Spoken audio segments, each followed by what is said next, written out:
রাজধানী ঢাকা সহ দেশের বিভিন্ন এলাকায় ভূমিকম্প অনুভূত হয়েছে। প্রাথমিক তথ্য অনুযায়ী ভূমিকম্পটির মাত্রা 5.5 বলে ধারণা করা হচ্ছে। তবে আগের একই মাত্রা ভূমিকম্পগুলোর চেয়ে আজকের কম্পনের তীব্রতা অনেক বেশি ছিল। শুক্রবার সকাল 10:38 থেকে 10:39 এই ভূমিকম্প অনুভূত হয়। প্রাথমিকভাবে জানা যায় ভূমিকম্পের কেন্দ্রস্থল ভারতের ত্রিপুরায়, যা বাংলাদেশের ঘোড়াশালের নিকটবর্তী এলাকা। মূলত কাছাকাছি হওয়ায় ভূকম্পনের তীব্রতা বেশি ছিল বলে মনে করা হচ্ছে। কম্পনের মাত্রা এতটাই বেশি ছিল যে বহু মানুষ আতঙ্কে ঘর ছেড়ে রাস্তায় নেমে আসেন। অনেক প্রত্যক্ষদর্শী বলছেন এমন তীব্র ভূমিকম্প এর আগে কখনো দেখিনি। এছাড়া ভূমিকম্প শুরু হতে শহরের বিভিন্ন বহুতল ভবন থেকে মানুষজন দ্রুত নিচে নেমে আসতে শুরু করেন। অফিস, স্কুল ও বাণিজ্যিক কেন্দ্রগুলোতে এক বিশৃঙ্খল পরিস্থিতির সৃষ্টি হয়।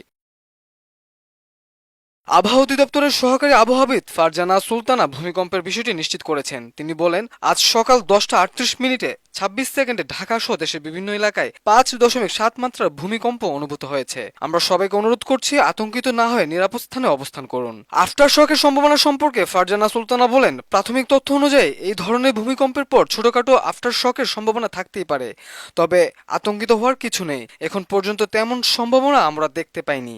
এর আগে চলতি বছরের 5 মার্চ রাজধানীতে মাঝারি ধরনের ভূমিকম্প অনুভূত হয়েছিল।